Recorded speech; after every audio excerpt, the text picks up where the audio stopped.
Tuman pasyaran dyan mayat nga pagmamihan dito Camp 7. Located lang po yan dito sa may malapit sa bridge. So malapit lang din po dito. Yan. Lagay ko na lang po sa mapa kung saan.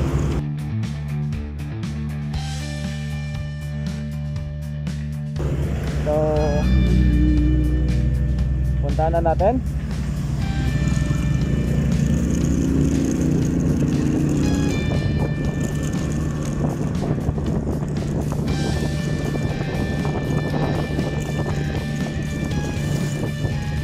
Dito sa may left side kapag nakamotor ka.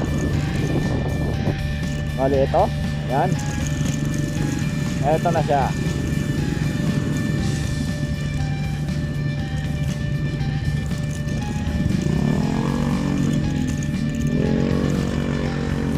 So ito yung kung saan tayo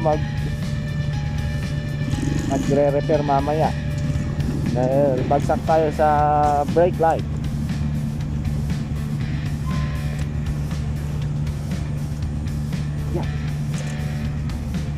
So ito yung Rosemary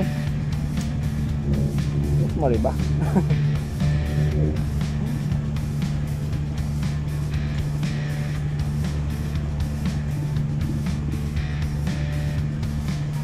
Ayan. Tama, Rosemary Angel Motor Shop. So dito hanapin natin ng mga mekaniko is si Uncle Bong. Second is si Boss Fred. Yan yung mga mekaniko dito. At meron pang iba. So dito tayo magmamami. Ano? Ito masarap ang mami dito.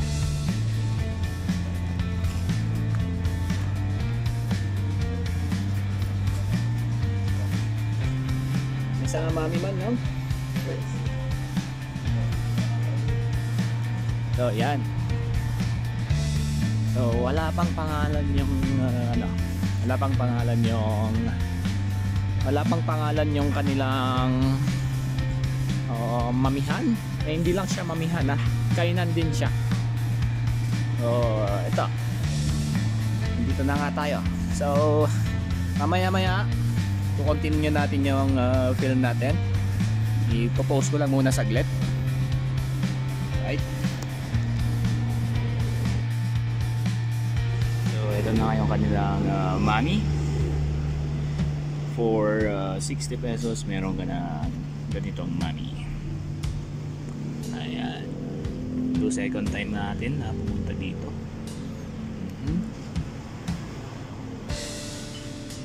Ayan. Perfect na perfect sa mga hangover din. Pero sa akin ito na yung aking lunch. Ganyan tayo mag-diet na yan. Kasi meron na siyang egg.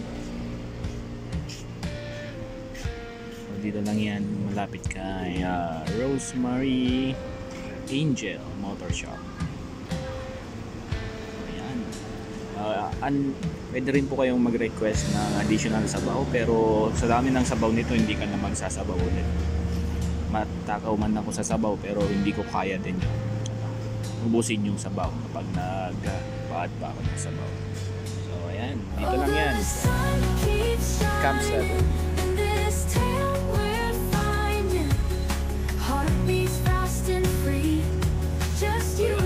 Ayun na. Nga pala, yung mami dito is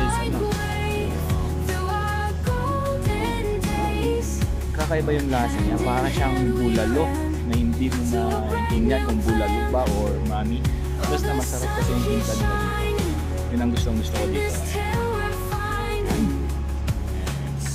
Let's dig in.